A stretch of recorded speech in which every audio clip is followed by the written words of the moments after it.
Okay, so this is part 2 of Anatomy 4. My computer died, or the tablet died. So now we are on this computer. Sorry for anybody watching this. Part 2. Yay. It might be you guys watching this. I think yes. We'll put cushions for this. Yeah, let's do that since we'll need to take this to you. Perfect. Look at that. Woo. See, that is not a good spot for the candy. We're moving the candy. There, thank you. Perfect, thank you. Yeah. We'll move the candy into my pile of stuff. All right, Revolve Crescent, take it away. So you remind us where you were and we'll go from there. I'll just start at the top again. Yeah, Axial extension was 4 and 7. And one more. Oh.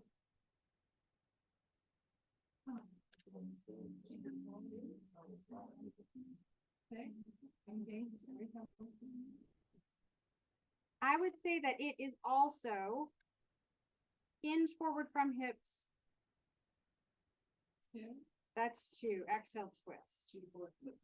So 2, 4, keep your core engaged, and 6. Wait, what was your other one? 7. Inhale, lengthen, exhale, twist. So it's that kind of that repetition of transitional Q and Q. So the hinging forward though is a key ingredient to create length versus just if you don't hinge forward. So go, if you will, Trevor, can you see yourself on the camera? So go into crescent lunge, bring your hands to heart center. So or crescent moon is fine. Oh. So hands to heart center, but don't twist yet. And don't hinge. And now just twist. So there's axial extension there. But what frequently happens is without that inhale hinge forward from the hips, exhale twist, people will kind of come into a little bit of spinal flexion. So come into hinge and then kind of twist. So there's a degree of crunched overness. Isn't exactly a real term. Yeah. So when we say hinge from the hip, it's creating a long line of energy and then moving into the twist. Okay, perfect. Thank you. All right. So spinal rotation, we had 2. How many are there? Is that well, we had maybe 3. okay? Spinal rotation. So what are they? Okay, we have 2. 2 inhale, hinge forward from hips. And 5 keep. No, I'm sorry, 7. Which is inhale, lengthen, exhale, twist. Yes, I'd say your keys for spinal rotation: inhale, hinge forward from hips, exhale, twist, and also inhale, lengthen, exhale, twist. Others that help to continue to keep spinal rotation or to keep it strong could be, or the other one I'd say is keep core engaged. Now that one is key for axial extension, but you could say it's also a piece of spinal rotation. Okay, excellent. Shoulder abduction is 2. Inhale, hinge forward from hips, and 7 again. Inhale, lengthen, exhale, twist. Shoulder abduction. Okay, what is shoulder abduction as a room? ABAD. Shoulder abduction. Away from midline, shoulder abduction. Okay, and then read me yours again. We had none. Just kidding. Yeah, no. So 2 so and 7. hips, twist. Yeah, the outside of the. Okay, that is not the way that I interpreted that. Okay, good. I'm glad you explained that. So I am going to offer a different perspective. Not wrong. I like the way you're thinking, but I'm going to say that hands to heart center. So if my arms are overhead, or if my arms are even here, come a little wider since I'm not on camera. Yeah, so frequently in crescent, you'll see folks like this. That is what, a little bit of shoulder abduction away from midline. And then as the student brings hand to heart center, do the shoulders come towards midline? So that would be a little bit of adduction, hands to heart center. Talking about shoulders adducting into midline when hands come to heart center. I would say that the other one is stack your elbows and wrists, keep your top shoulder away from your ear. Yeah, cause you're saying. It's abduction/ADDUCT. I don't know why I'm spelling it. Oh, mine- ADDUCT. mine doesn't Yours say doesn't that. say that. Okay, well, that all makes sense. So what does yours say? Just shoulder abduction. Abduction. Okay, gotcha. That would make a lot more sense then. Away from midline. I don't really think there are cues that speak to away from midline per se. No, the twist? If the, we'll go with your argument there, that in the twist by, Midline. The whole unit is moving. let's just say none for that one. Cause I don't wanna confuse the issue. We're not necessarily talking about the shoulders in that in our particular cues here, so. Okay, good. Sorry about that confusion. Okay, so the next one says elbow flexion, in parentheses, or elbow extension, right? Okay. Make sure I'm not just talking out of nothing. Okay, go for it. So we have two here, number 1, hands to heart center. And 3, stack your elbows and wrists, keep your top shoulder away from the heel. Perfect. I would agree. Yes. Okay, the next one is front leg, knee flexion, extensors working. Nothing, we have an A on that one. I think that is correct. You could also, however, say that engage inner thighs continues to reinforce front leg knee flexion, but there is not a cue that speaks to it very specifically. So I think none is fine. Front leg hip flexion. Number 2, inhale, hinge forward from hips, exhale, twist. Yeah, I think that's fine. You're in hip flexion already, hip flexion. Front leg hip flexion because you're in low lunge. I think that's fine. You get a greater degree when you hinge forward and twist. Good. Okay. Front foot ankle dorsiflexion, you said NA. None, correct. Back Those who are filling in the thing, you have enough time? So elbow flexion, hands to heart center, that's where you're bending your arms. And then stack your elbows and wrists, keep your top shoulders away from your ear. That's kind of continuing to keep elbow flexion. So next one is back leg hip extension, you have NA on that one as well. Back leg hip extension. You could say, I'm gonna make an argument here that engage inner thighs could help continue to keep the back, just as it was bringing your awareness to what was going on in the front leg. You could say that that one was an argument. We had that one at one point too.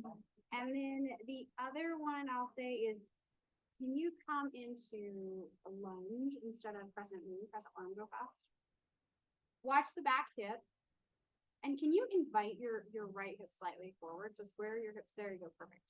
Now, hinge forward from hips. And now shift weight into your front leg just a little bit. Do you notice there's a little more hip extension when we did that?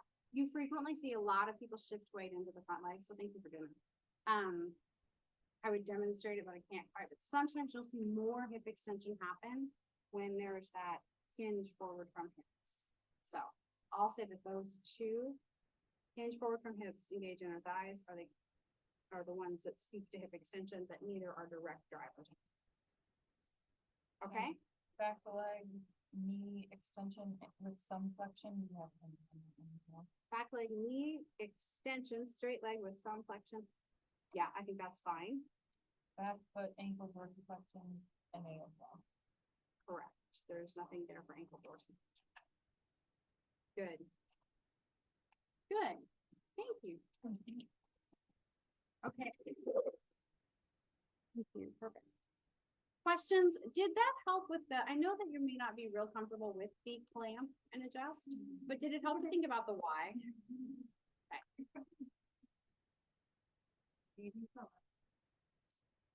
Yeah, it very much is taller people or people with longer legs, or sometimes it's about your anatomical proportions and the person you're trying to adjust. And so just know that, and if you can't get in there, that's okay. How can you provide stability? And that's something you can provide other ways.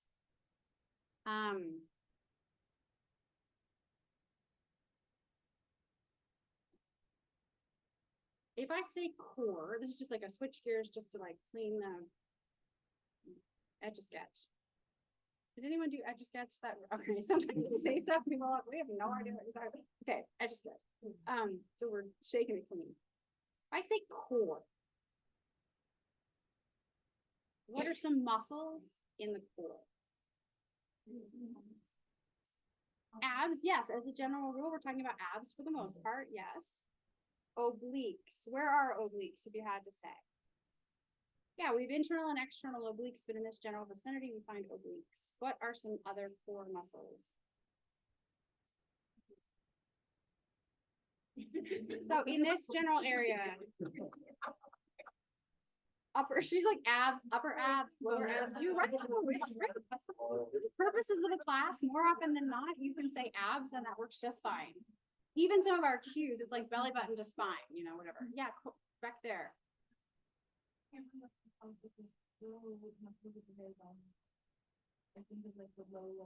you could be talking probably like erector spinae or multifidi or something probably, but so some of the muscles of your low back and some of your ab muscles kind of wrap to the back. So transverse abdominis, like there is on one that it's sort of like a seatbelt. You'll frequently hear it, not just in relation to the front, but sometimes in the back.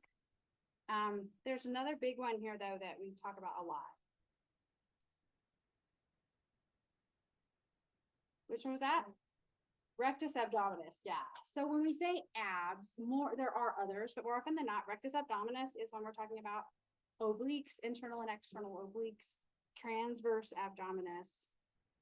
There are others, but that'll do just fine. And then when we say core, then we start to think a little bit of pelvic floor engagement sometimes. That may or may not for some people, but just when we talk about pelvic floor, that's sort of the bottom of the cube that is core musculature. And that can also be some of the muscles of low back because core really is this whole thing. Some of your hip flexors are core, so core can be a more broad term. Abs usually front side body. In your class that you teach in the sequence, what of your core moves really addresses obliques? Bicycles. In the postures that we just did, is there either one that addresses or would ask for more oblique engagement? Revolved crescent, right? That revolved crescent, that twisting motion. Rectus abdominis.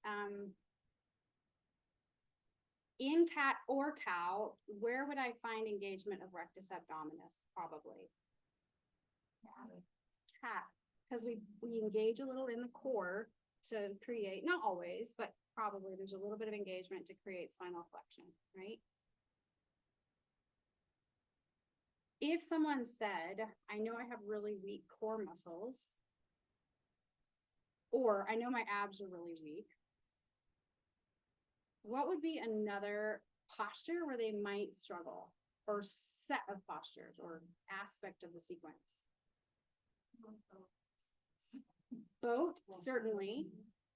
What else? Outside of the core section of your sequence, what also demands a tremendous amount of abdominal strength? Plank and low plank. What options can we give people?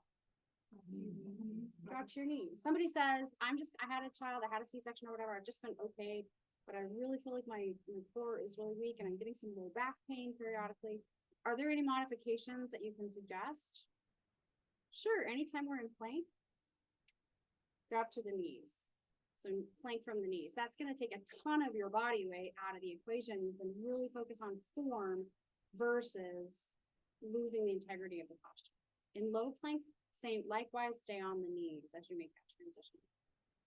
And when we're in core, if you're doing boat and you go to, maybe we don't do low boat, you stay in boat and really focus on engaging the core with good form.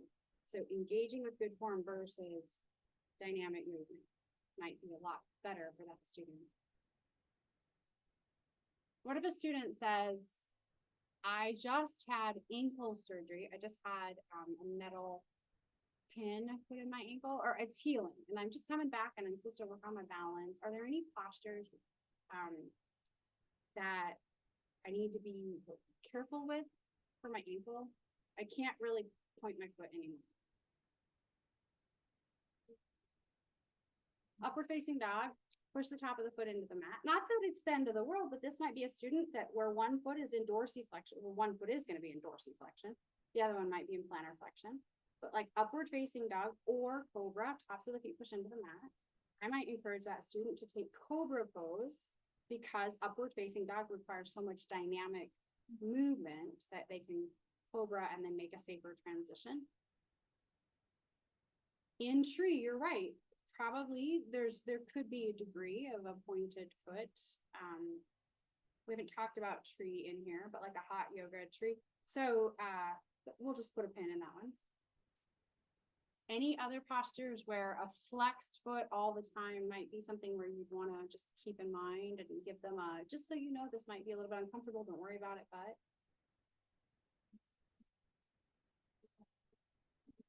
Back heel, yeah, they're gonna be in good shape because their foot's in dorsiflexion. But good thinking, I love it, because probably if somebody just had, usually if someone had ankle surgery and they had like a pin or they had a plate or something, they usually don't have plantar flexion, so they're locked in dorsiflexion, and so things that require pointed toes, they just can't do it. Another one where you might see something as an adjuster, as a teacher, in child's pose. If someone's foot is in dorsiflexion, normally there's a degree of plantar flexion, not wrong, but it's just like, oh, okay, that would be where you might see something, and if it's not causing that student pain, then they're fine. But in, eagle, there's usually a degree of pointed if they're gonna hook that top foot. But in child's pose, what would be a way if someone had, maybe if they really couldn't come into any kind of plantar flexion, what would be a way to do child's pose that wouldn't put anything on that ankle? Yeah, a blanket, or what if you didn't push your hips all the way down? What if you just kind of kept like a hovering position in child's pose? Does that make sense? So anatomically speaking, again, does it cause you pain? And well, let's try a blanket, maybe, or just stay a little bit higher up. There's no reason for you to drop your hips all the way down if that causes discomfort in the ankle joint. Good, you guys, really nice. My arms are, my shoulders are exhausted after class. Is there any posture that I maybe, that you'd want to, as a teacher, say, how does that feel in your body? My shoulders hurt, my shoulders are killing me after yoga class. I don't know what's going on.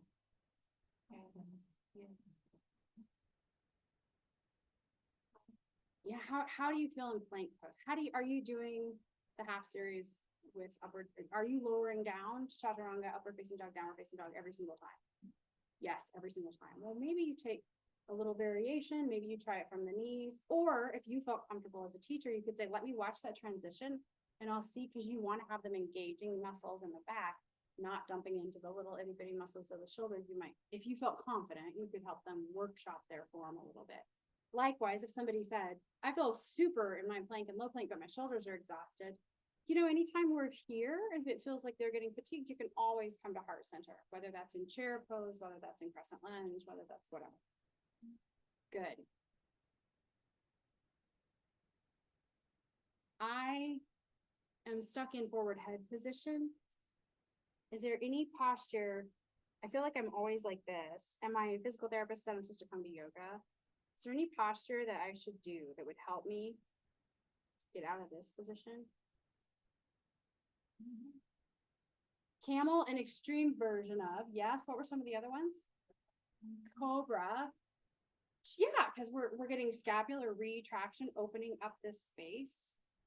But mountain, somebody said mountain. Yeah, mountain pose with axial extension, drawing shoulders up, back, and down, arms by your sides, getting them out of this rounded forward head position.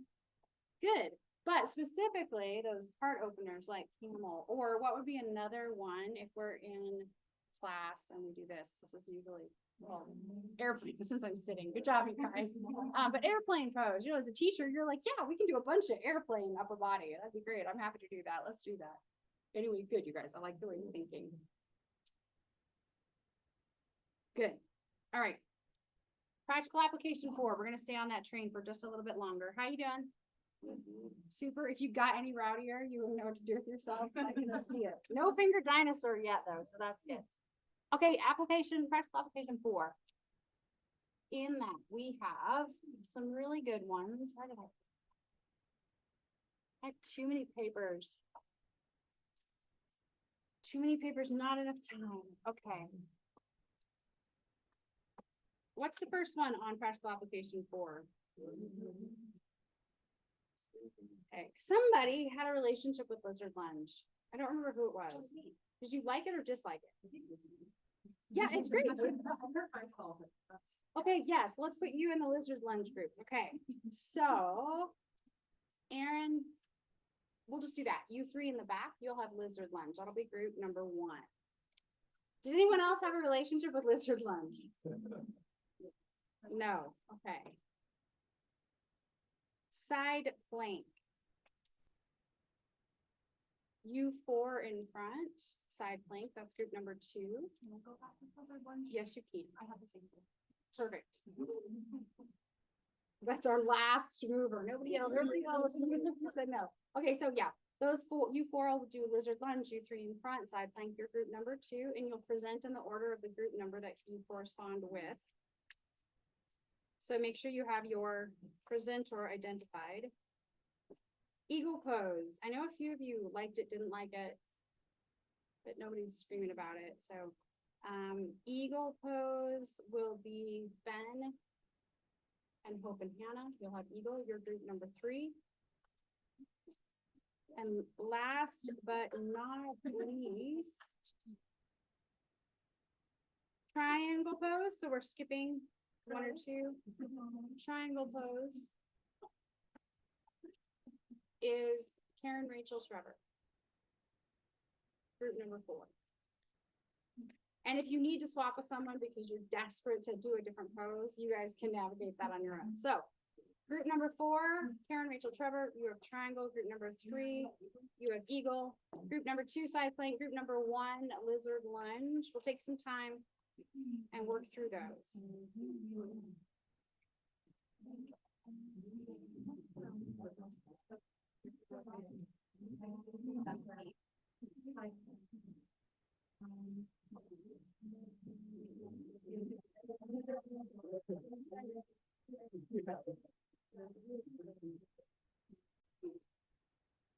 You who want to stay late are welcome to present to each other. No, so lizard lunge. We begin with lizard lunge, then we'll come to side plank, and if we have time, we'll do triangle and eagle. If not, we'll do eagle and triangle first thing next time. So for next class, just to set us up, we'll present those 2. We'll probably do more practical application, and then next class, I really do want to do some hands-on adjusting, thinking about what's happening anatomically so that you guys get to practice some of that if you want. We'll do more of this, and then if anything, we'll talk about some of the upper body musculature. Like what is a rotator cuff? When people say my rotator cuff is injured, is a rotator cuff a thing? Is it a bunch of things? Is it a symbolic mechanism? Like whatever, right? Because that can be a real puzzle for a lot of folks. So we'll probably talk about upper body musculature some, again, as is applicable to a yoga environment. And then anything special beyond or inside of that, please let me know between now and then, and we can incorporate that too. So, all right, so group number 1, lizard lunge. If you will come up, I'll swivel this around. Candy's out of the way. We need somebody to demonstrate. And based on a conversation I just had, if you're not warm, some of these postures, if you think about where they're placed, they assume a warm body.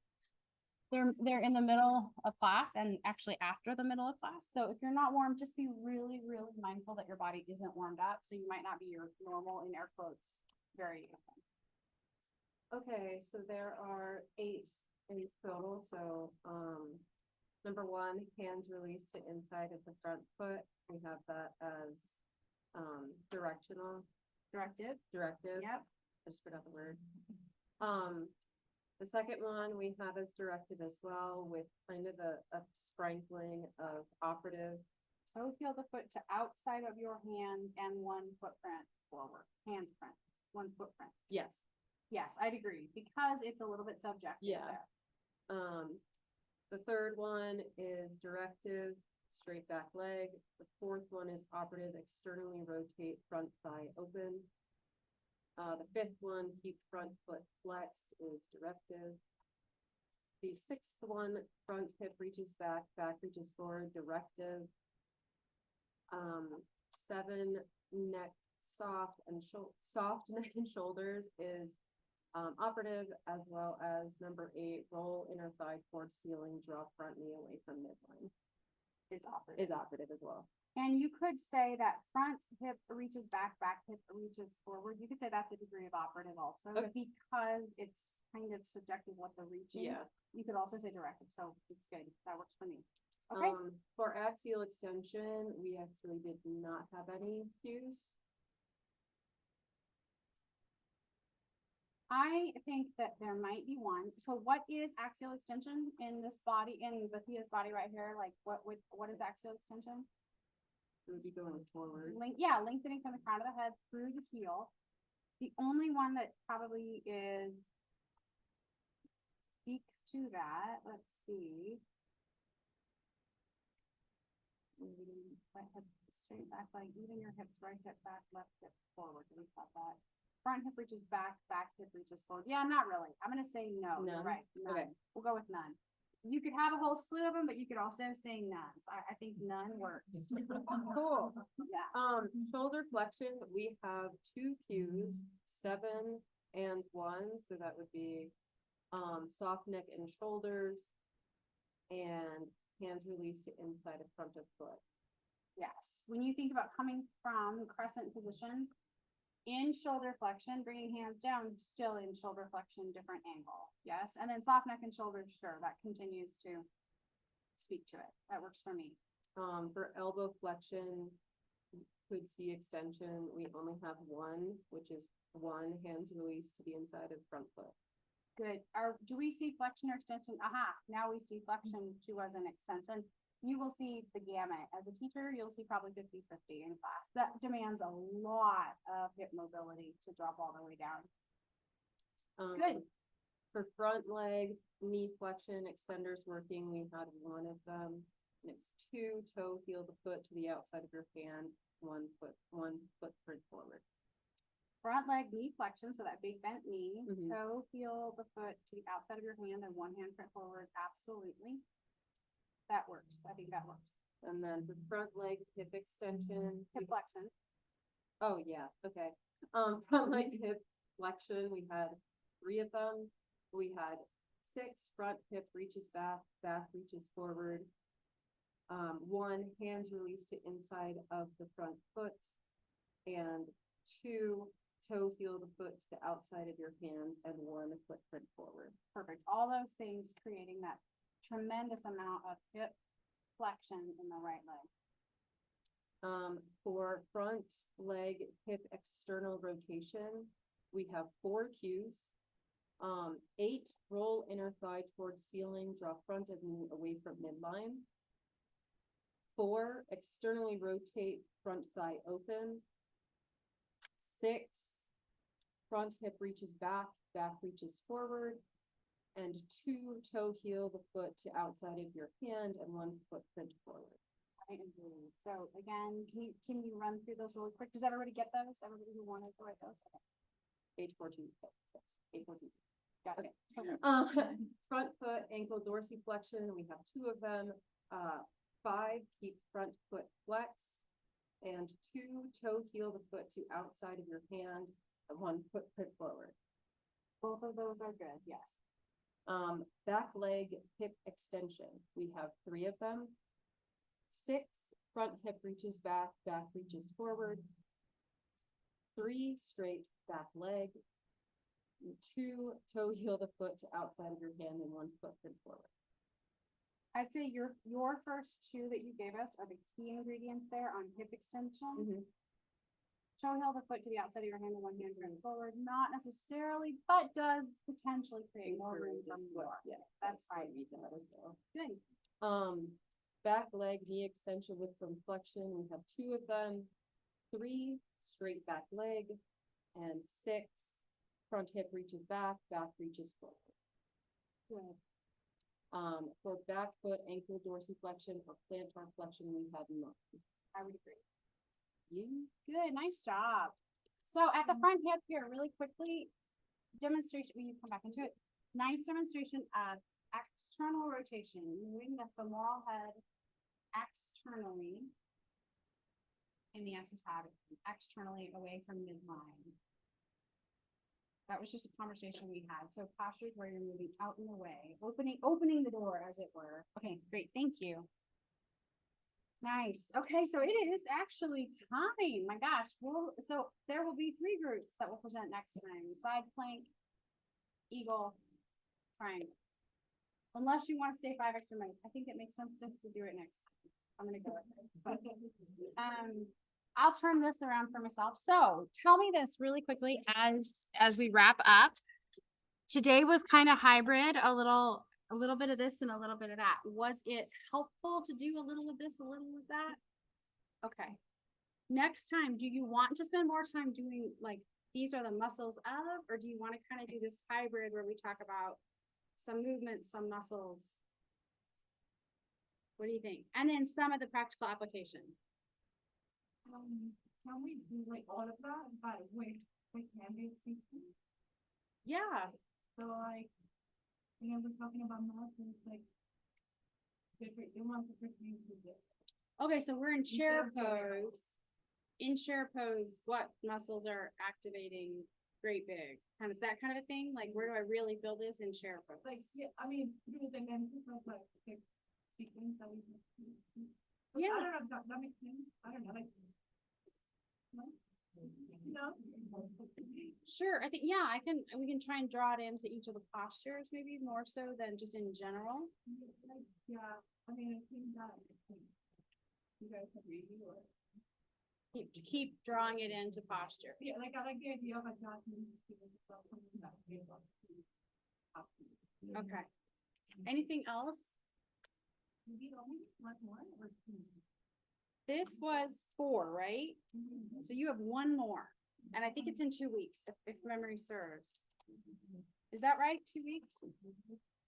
Okay, so between now and then, I encourage you to watch the videos and or really thoroughly review the handouts or both.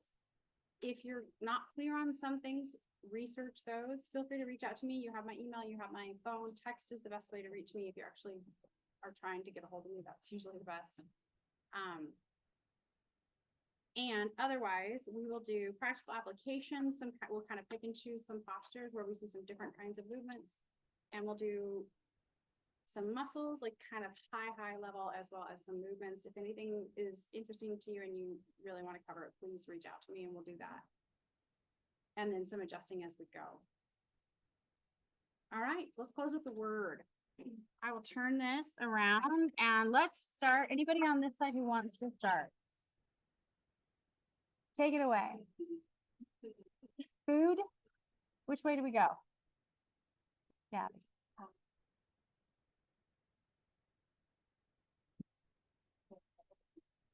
Awesome. Fulfilled. Good. How about in the corner? What is it? Hiding? Okay.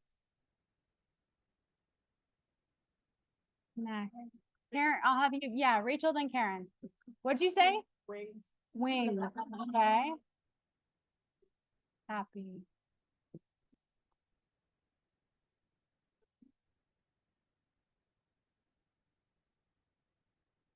Oh, and I will say, I think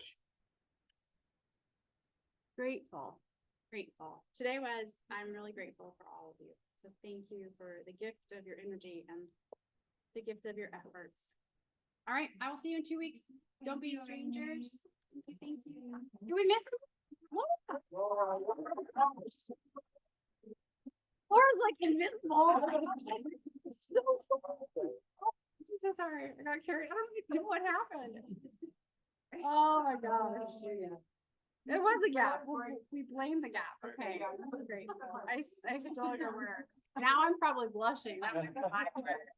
Okay, all right. Thanks, you guys. Enjoy this afternoon. Take candy if you want it, and we'll see you next time.